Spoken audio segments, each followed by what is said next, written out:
नमस्कार बंधू भगिनींनो, भारतीय ज्ञान परंपरा ज्याला आपण IKS इंडियन नॉलेज सिस्टीम याबद्दलचा विचार आपण मागील काही व्हिडिओंच्या माध्यमातून पाहतो आहोत। यामध्ये वैदिक साहित्यात 4 वेदांच्या बद्दल आपण विचार केलेला आहे। हिंदू धर्मातले 4 पुरुषार्थ आपण पाहिले, 4 आश्रमांच्या बद्दल आपण माहिती घेतली, उपवेदांच्या बद्दल, वेदांगांच्या बद्दलचा विचार आपण यापूर्वीच्या व्हिडिओच्या मधनं केलेला आहे। आणि अवैदिक साहित्याचा आपण मागच्या एक व्हिडिओपासून विचार करतो आहोत। आणि अवैदिक या ठिकाणी जे साहित्य किंवा दर्शन आहे, ज्याला नास्तिक दर्शन असं म्हटलं जातं, त्यामध्ये प्रामुख्यानं जैन धर्म, बौद्ध धर्म आणि चार्वाकाचा उल्लेख आपल्याला करावा लागतो। यापूर्वीच्या व्हिडिओमध्ये आपण जैन धर्माबद्दलचा थोडक्यात विचार एका स्पेशल व्हिडिओच्या माध्यमातून केलेला होता। आज आपण बौद्ध दर्शन किंवा बौद्ध धर्माच्या बद्दलचा अत्यंत संक्षेपाने विचार या व्हिडिओच्या माध्यमातून करणार आहोत। तेव्हा मी सर्वप्रथम रामकृष्ण बदने या YouTube चॅनलवरती आपल्या सर्वांचं मनपूर्वक स्वागत करतो। बंधू भगिनींनो, बौद्ध धर्म तसा इसवी सन पूर्व 6व्या शतकामध्ये गौतम बुद्धांनी या धर्माची किंवा या तत्वज्ञानाची स्थापना केलेली आहे। गौतम बुद्धांचं मूळ नाव सिद्धार्थ गौतम असं होतं। त्यांचा जन्म शाक्य राज्य घराण्यात लुंबिनी, नेपाळ या ठिकाणी झालेला आहे असं सांगितलं जातं। गौतम बुद्ध व महावीर हे समकालीन आहेत। तथागत गौतम बुद्धांनी वयाच्या 24व्या वर्षी सत्याच्या शोधासाठी गृहत्याग केलेला होता।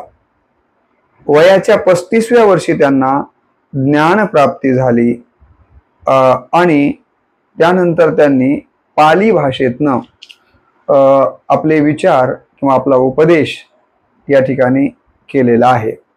जीवनातील काही प्रसंगांकडे पाहिल्याच्या नंतर त्यांच्या मनामध्ये सत्याचा शोध घेण्याची उर्मी जागृत झाली आणि त्यातूनच ते यासाठी गृहत्याग करून गेलेले आहेत।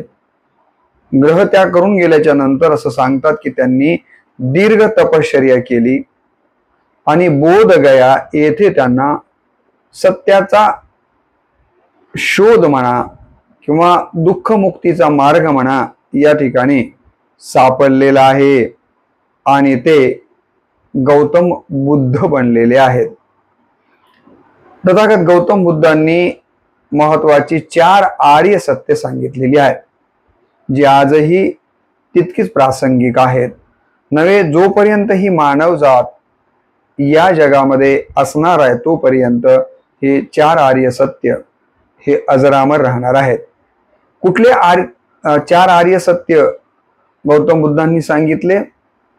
तर पहिलं सांगितलं, जीवन दुःखमय आहे। पहिलं सत्य कोणतं आहे? की जीवन हे दुःखमय आहे। दुसरं सांगितलं सत्य, आर्य सत्य, ते म्हणजे या दुःखाचं कारण तृष्णा आहे। जीवन दुःखमय आहे पहिलं कारण आर्य सत्य आहे। आणि दुसरं सत्य कोणतं आहे? तर हे दुःख जीवनामध्ये का आहे? तर त्याचं कारण तृष्णा आहे, असं दुसरं आर्य सत्य गौतम बुद्धांनी सांगितलं। तिसरं कोणतं सांगितलं? तृष्णा आणि इच्छांचं निर्मूलन केल्याने दुःखाचा नाश होतो। आपल्याला हे जे दुःख आहे, या दुःखाचा जर नाश करायचा असेल तर आपल्याला काय करावं लागेल? तृष्णा आणि इच्छांचं निर्मूलन करावं लागेल। जोपर्यंत तृष्णा आणि इच्छांचं निर्मूलन आपण करणार नाहीये तोपर्यंत आपल्या जीवनातलं दुःख निवारण होऊ शकत नाहीये। हे तिसरं आर्य सत्य बुद्धांनी सांगितलं। आणि चौथं म्हणजे अष्टांगिक मार्गाचा स्वीकार केल्यानेच दुःख मुक्ती होते, असंही त्यांनी या ठिकाणी सांगितलेलं आहे।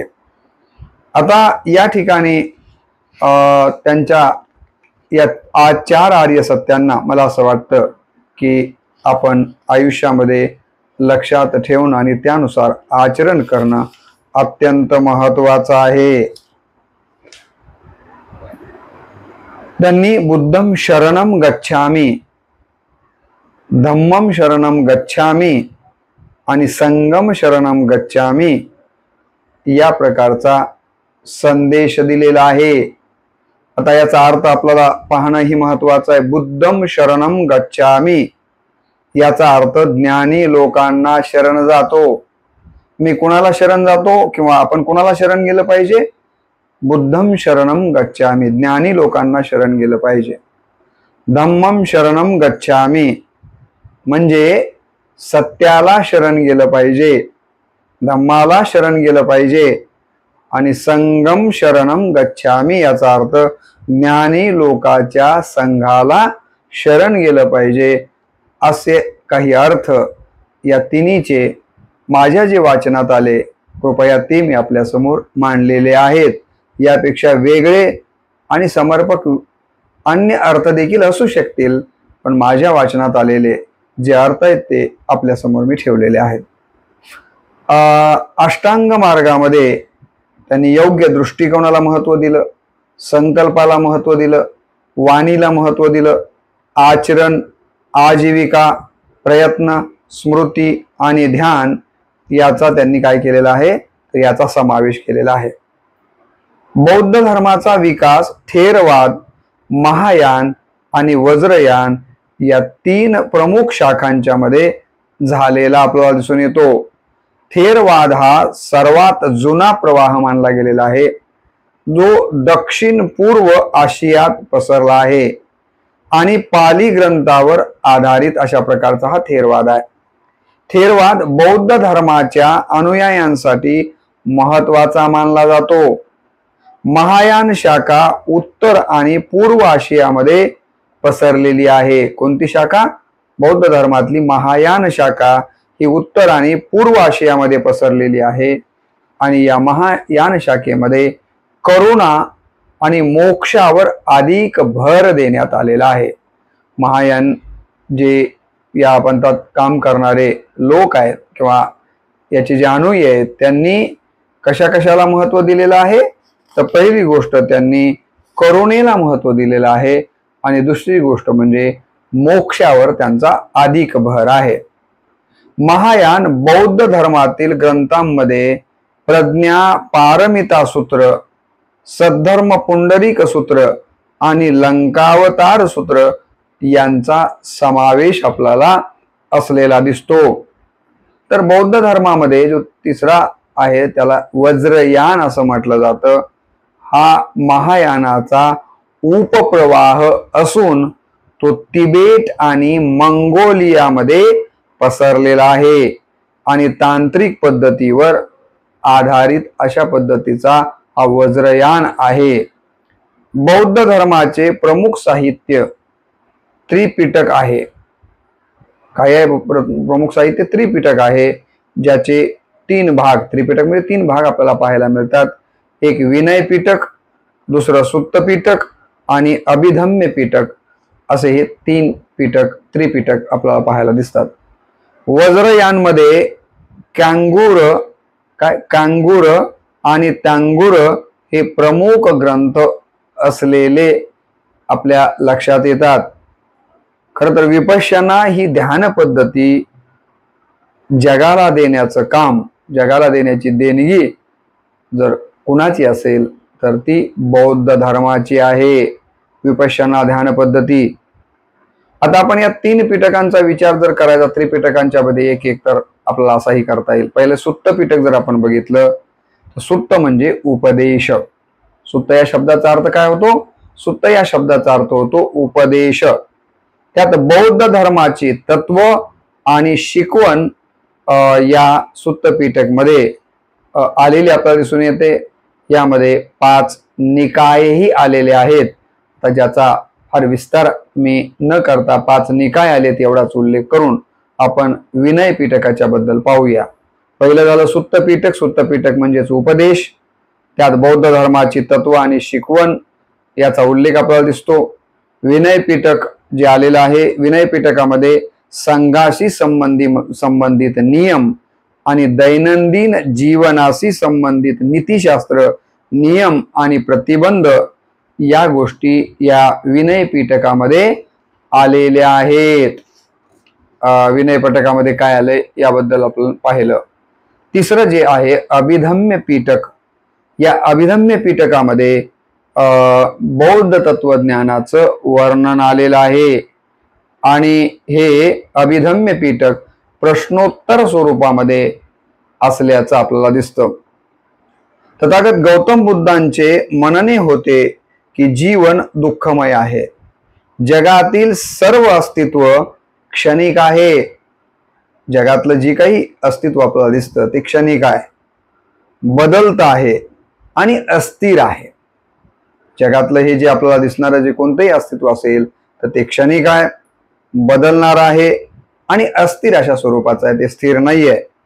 प्रत्येक वस्तू दुसऱ्या वस्तूच्या कारणाने आहे, प्रत्येक वस्तू दुसऱ्या वस्तूच्या कारणाने आहे, हे देखील आपण लक्षात घेतलं पाहिजे. आणि कोणतेही कोणाचंही स्वयंभू अस्तित्व नाहीये हा विचार देखील तथागतांनी व्यक्त केला. जीवनातील तृष्णेमुळे दुःख भोगावं लागतं, त्याचा निरोध करण्याच्या मार्गालाच त्यांनी अष्टांग मार्ग म्हटलेला आहे. आपल्याला माहिती आहे की प्रज्ञाशील, करुणा या 3 बाबींना या धर्मामध्ये अत्यंत महत्वाचं स्थान दिलं गेलेलं आहे. प्रज्ञाशील आणि करुणा या तिन्हींना अत्यंत महत्वाचं स्थान दिलं गेलेलं आहे. आपण जर बघितलं तर बौद्ध धर्म हा निरीश्वरवादी आहे, अनात्मवादी आहे, समतावादी आणि विज्ञानवादी अशा पद्धतीचा हा धर्म आहे. तसाच तो मानवी मूल्यांचा पुरस्कार करणारा धर्म आहे. या धर्माची जी काही महत्वाची वैशिष्ट्ये इथे मी उल्लेखित करतोय त्यामध्ये हा धर्म निरीश्वरवादी आहे, अनात्मवादी आहे, समतावादी आहे, विज्ञानवादी आहे आणि मानवी मूल्यांचा पुरस्कार करणारा धर्म म्हणून आपल्याला बौद्ध धर्माकडे पाहावं लागतं.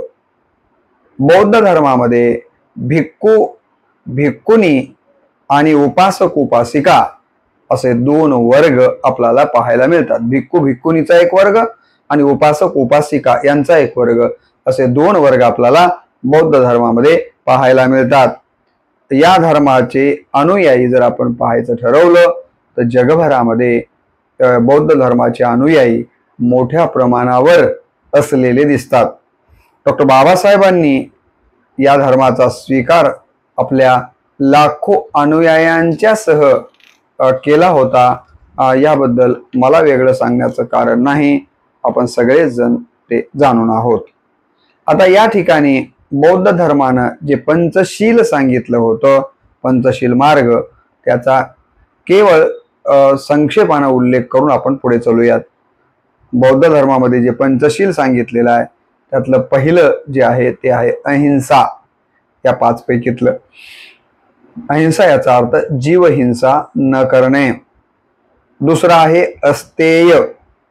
अस्तेय याचा अर्थ आहे चोरी न करणे. पहिलं अहिंसा, पशुहत्या न करणे. दुसरं अस्तेय, चोरी न करणं. तिसरा आहे काम मिथ्याचार, म्हणजे व्याभिचार न करणे. म्हणजे बौद्ध धर्म आपल्या अनुयायांना हे सांगतो की कुठल्याही जीवाची हिंसा करू नका, चोरी करू नका, व्याभिचार करू नका. चौथं मृषावाद म्हणजे खोटं न बोलणं, खोटं बोलायचं नाहीये. खोटं बोलणं बौद्ध धर्माला मान्य नाहीये. आणि 5वं सांगितलंय सुरामेय अमेरय. 5वं काय? सुरामेरय याचा अर्थ मद्यपान किंवा मादक पदार्थांपासून दूर राहायचं आहे. मग खऱ्या अर्थानं तोच बौद्ध धर्माचा अनुयायी आहे. त्यांच्या या पंचशील मार्गाच्या प्रमाणे जो जीवहिंसा करत नाहीये, जो चोरी करत नाहीये, जो व्याभिचार करत नाहीये, जो खोटं बोलत नाहीये, जो मद्यपान व मादक पदार्थांपासून दूर आहे, तो खऱ्या अर्थानं बौद्ध आहे. म्हणून कुठलाही धर्म असो, धर्म खूप चांगला असतो, पण त्याचे अनुयायी जर धर्मानुसार आचरण करत नसतील तर ते कुठल्याही धर्मामध्ये जन्माला येऊन ते श्रेष्ठ ठरू शकत नाहीयेत.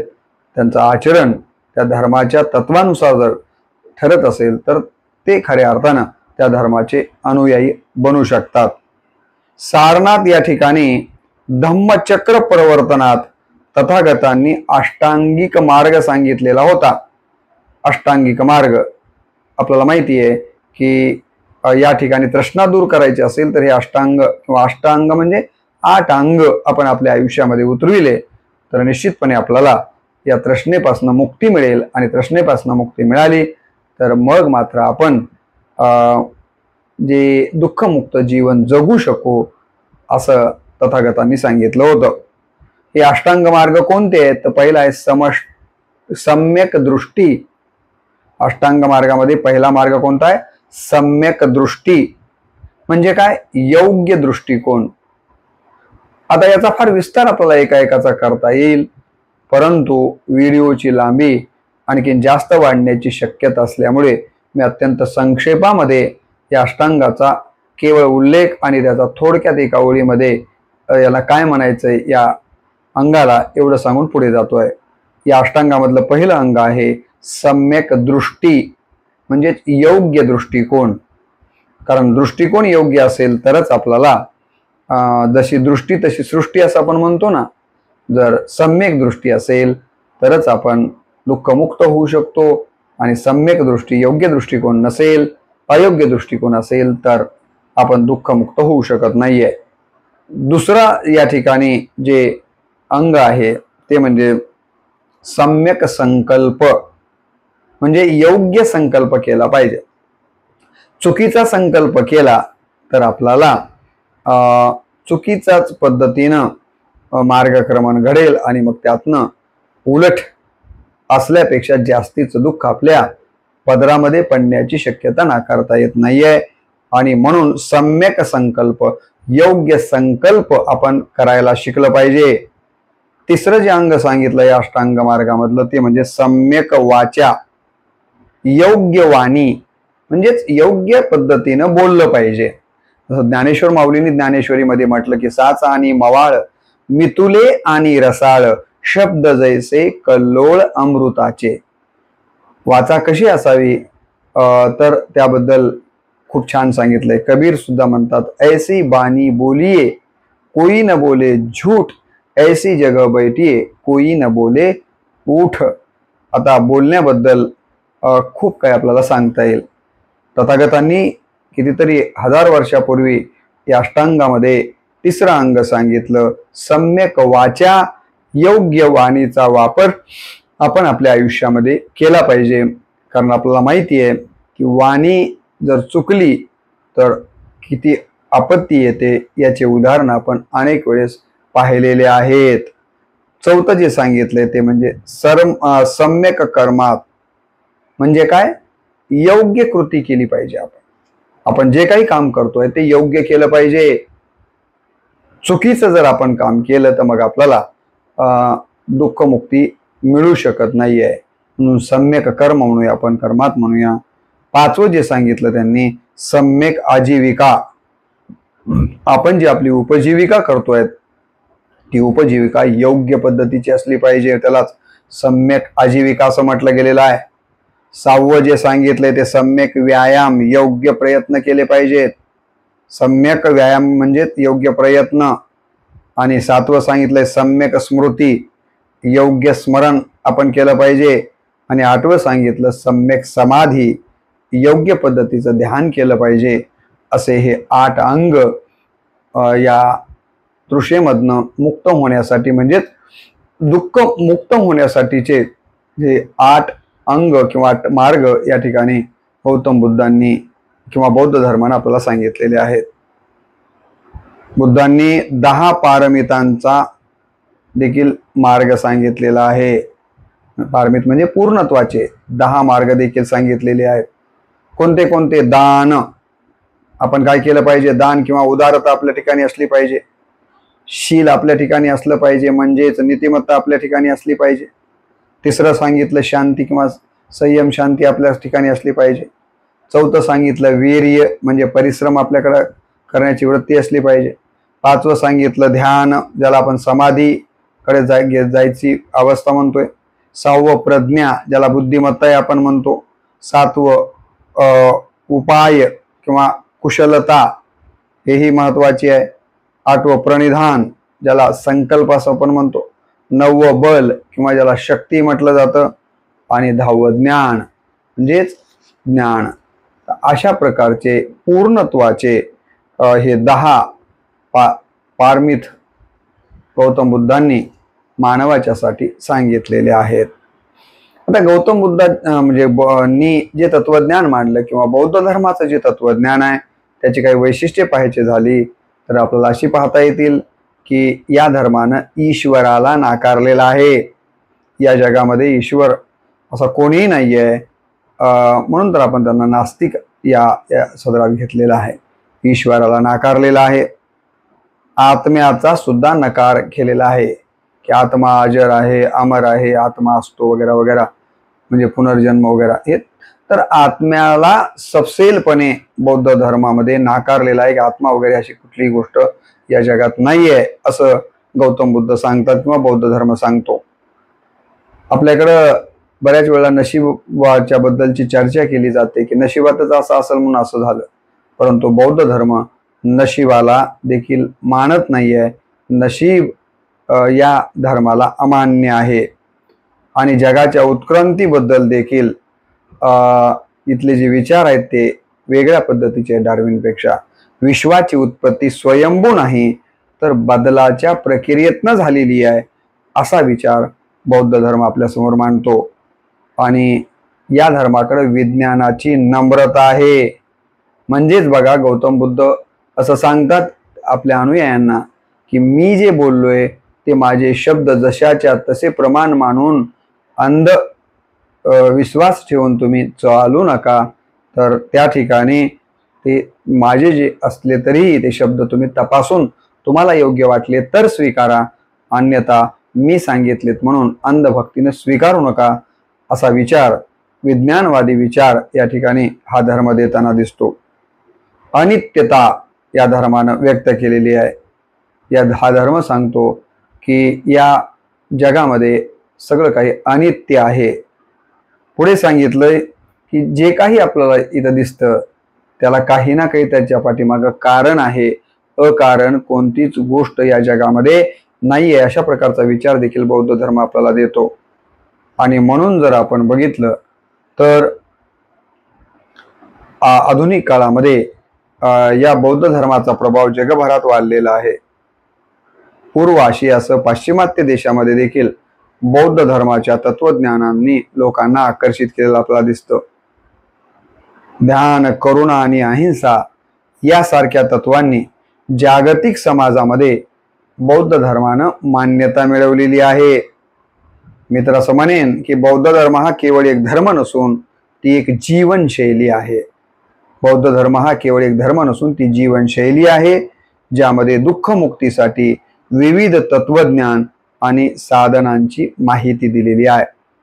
बुद्धांनी दिलेली 4 आर्य सत्य आणि अष्टांगिक मार्ग हे आत्मज्ञान आणि मोक्ष प्राप्त करण्याचा मार्ग दाखवण्याचं काम करतात. आणि म्हणून या 4 आर्य सत्यांना आणि अष्टांगिक मार्गाला अत्यंत महत्त्वाचं स्थान देऊन त्यानुसार आपण आचरण करण्याचा प्रयत्न केला पाहिजे. खरं तर आपल्या सगळ्या भारतीयांना अभिमान वाटावा असा हा विज्ञानवादी बौद्ध धर्म या देशामध्ये जन्माला आला. आणि म्हणूनच डॉक्टर बाबासाहेब आंबेडकरांनी अन्य कुठलेही बाहेरच्या देशामध्ये जन्मलेले ख्रिश्चन असेल, इस्लाम धर्म न स्वीकारता अत्यंत विज्ञानवादी आणि या मातीशी नाळ असलेला या मातीमध्ये भारताच्या मातीमध्ये जन्मलेला बौद्ध धर्म त्यांनी स्वीकारला. तर अशा या बौद्ध धर्माचा अत्यंत संक्षिप्त परिचय आपल्याला परीक्षेत फार विस्ताराचा मोठा व्हिडिओ झाला तर लिहायला अडचण येईल, ही अडचण लक्षात घेऊन आणि वाचनामध्ये जे येतं तेच आपल्यासमोर मांडण्याचा मी प्रयत्न करतो. वाचनामध्ये जर चुकीचं आलं असेल तर मग मांडणीमध्ये देखील चूक होण्याची शक्यता नाकारता येत नाहीये. जर मांडणीमध्ये काही चूक झाली असेल तर ती कुठल्या तरी ग्रंथातलं ते चुकीचं मत मी तसंच्या तसंच आपल्या समोर मांडलं. त्या चुकीबद्दल जे काही दोष असेल ते मी पत्करतो आणि जे काही योग्य असेल तर ते मी तो एक भारवाही, मी तो हमाल भारवाही असं संत म्हणाले, त्याप्रमाणे इकडचं उचलून तिकडं ठेवण्याचं काम या व्हिडिओच्या माध्यमातून मी करतो आहे.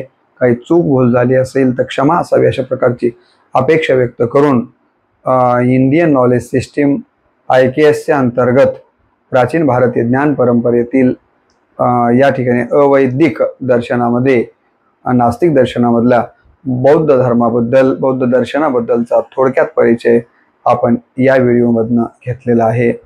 यानंतर आपण पुढच्या व्हिडिओमध्ये चार्वाक दर्शन याबद्दलचा विचार पाहूया. तोपर्यंत आज आपण इथेच थांबूया. नमस्कार.